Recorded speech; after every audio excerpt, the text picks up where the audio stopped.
Hai semuanya. Hari ini kita akan melanjutkan pelajaran kita ya. Saintis atau ilmuwan ya. Seorang saintis jika ingin melakukan sesuatu penelitian itu berawal dari masalah ya. Jika sudah ada masalah yang timbul di sekitarnya, maka harus ada solusi ya. Nah, dengan adanya masalah dan solusi, maka diperlukan metode ilmiah. Metode ilmiah adalah cara atau metode untuk memecahkan suatu masalah yang dihadapi melalui tahapan-tahapan tertentu. Ada 6 tahapan. Yang pertama, merumuskan masalah, mengumpulkan informasi, menyusun hipotesis, melakukan percobaan, pengumpulan dan pengolahan data, dan menarik kesimpulan. Nah, kita akan membahas satu persatu metode-metode tersebut. Yang pertama ada merumuskan masalah. Tujuannya adalah memperjelas dan membatasi masalah yang akan dipecahkan. Biasanya berupa kalimat tanya. Misalnya, bagaimanakah cara membuat tanaman tumbuh subur?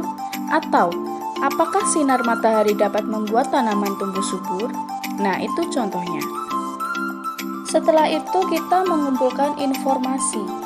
Ya, ini merupakan tahap yang digunakan untuk mencari informasi. Bisa melalui internet, bisa melalui literatur atau buku, maupun bisa melalui wawancara terhadap orang yang sudah melakukan penelitiannya terlebih dahulu. Menyusun hipotesis. Hipotesis adalah kesimpulan sementara berdasarkan data yang diperoleh sebelumnya, baik dari buku, literatur, dan lain-lain. Lalu setelah itu kita akan melakukan percobaan atau eksperimen. Nah, di sini kita harus menyiapkan beberapa hal. Yang pertama adalah menentukan variabel penelitian.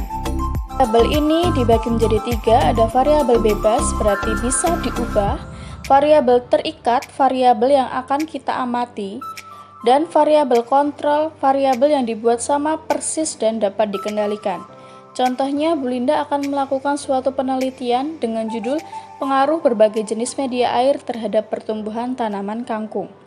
Nah, dari judul ini kita bisa melihat variabel bebasnya karena dia bisa diubah, berarti dari judulnya, variabel bebas itu adalah pengaruh berbagai jenis media air. Karena kita menggunakan banyak sekali jenis media air, bisa media air biasa, media air beras, media air bekas cucian ya. Jadi bisa diubah. Yang kedua, variabel terikat, berarti variabel yang akan diamati. Berarti kita akan mengamati pertumbuhan tanaman kangkung ya. Jadi variabel terikat berarti itu adalah variabel yang akan kita amati. Berarti pertumbuhan tanaman kangkungnya tadi.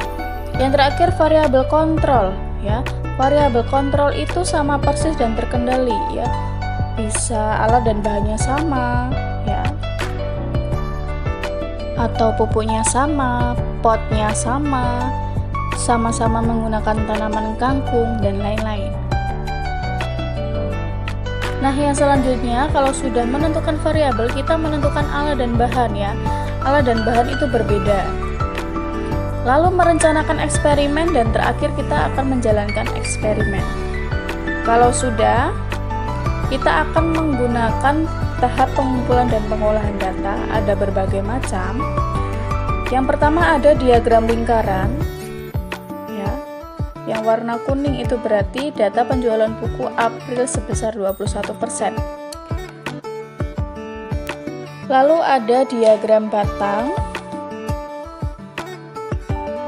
Ya, bentuknya seperti ini. Bisa juga menggunakan diagram garis ya. Yang warna biru itu pot A, yang warna pink pot B. Dan yang terakhir bisa juga menggunakan tabel dalam bentuk tabel. Nah, jika semua tahap sudah selesai, kita akan menarik kesimpulan. Kesimpulan ini harus berdasarkan pada hasil penelitian yang sebenarnya dan tetap berpedoman pada pandangan yang objektif. Nah, kesimpulan ini bisa jadi sama dengan kesimpulan sementara yang tadi kita buat, bisa juga berbeda sesuai dengan hasil penelitian yang kita alami. Kita lanjutkan. Gejala alam biotik dan abiotik. Biotik kata kuncinya adalah bio itu hidup, kalau abiotik itu berarti tidak hidup.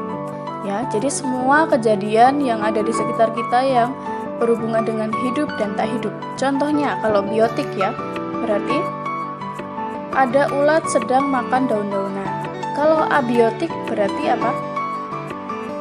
Contohnya air mengalir melewati sungai dari pegunungan ke laut. Itu ya. Kita masuk ke alat-alat laboratorium. Nah, yang pertama mikroskop. Ya.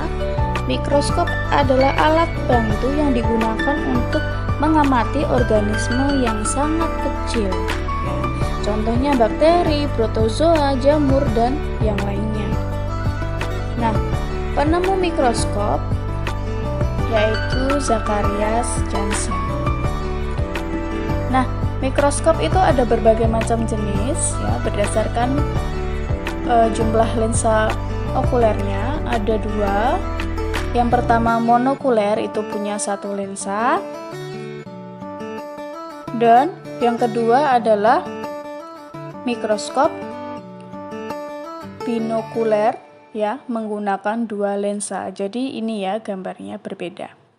Jadi tadi yang pertama 1 lensa, yang kedua memiliki 2 lensa. Selain itu berdasarkan cahaya, yang pertama itu adalah mikroskop stereo ya. Kalau kita ingin mengamati bagian luar daun ya, kita bisa menggunakan mikroskop stereo. Biasanya digunakan untuk morfologi luar. Jadi dia tidak bisa digunakan untuk melihat benda-benda yang kecil. Lalu yang di tengah itu ada mikroskop cahaya ya. Dan yang terakhir adalah mikroskop elektron. Nah, bagian-bagian mikroskop cukup banyak ya. Jadi nanti bisa kalian lihat. Itu juga sudah ada fungsi-fungsinya di buku kalian modul halaman 7 ya. Kita berdoa saja semoga pandemi ini cepat selesai agar kita bisa main ke lab ya. Kita akan coba menggunakan mikroskop nanti saat praktikum.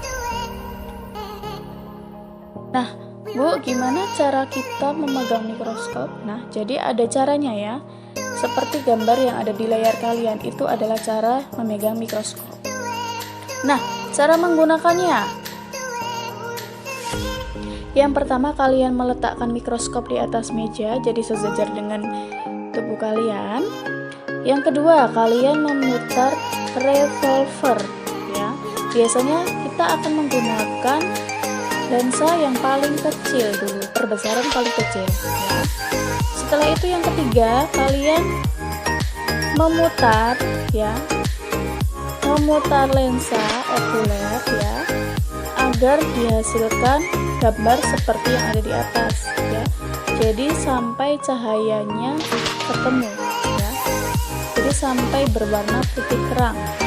Setelah itu yang keempat, masukkan preparat yang sudah dibuat ya di tempat di meja preparat. Setelah itu kalian bisa memutar pemutar kasar dan halus untuk mencari objek yang akan diamati sehingga lebih fokus. Dan terakhir, kalian juga bisa memutar revolver kembali ya, yang tadinya di perbesaran paling kecil, jika tidak kelihatan bisa kalian ubah ke perbesaran yang lebih besar. Selain mikroskop, kita juga memiliki berbagai macam alat lab yang nanti akan kita gunakan. Bisa dilihat di modul halaman 8 dan 9. Dan materi terakhir, simbol bahan kimia, ada 6. Mudah terbakar, beracun, oksidator, menimbulkan iritasi, mudah meledak, berbahaya bagi lingkungan, korosif, bahaya biologi, dan yang terakhir adalah radioaktif. Nah, sekian pembelajaran kita hari ini, semoga bermanfaat. Sampai jumpa di pertemuan selanjutnya. Tetap semangat. Terima kasih. Tuhan memberkati.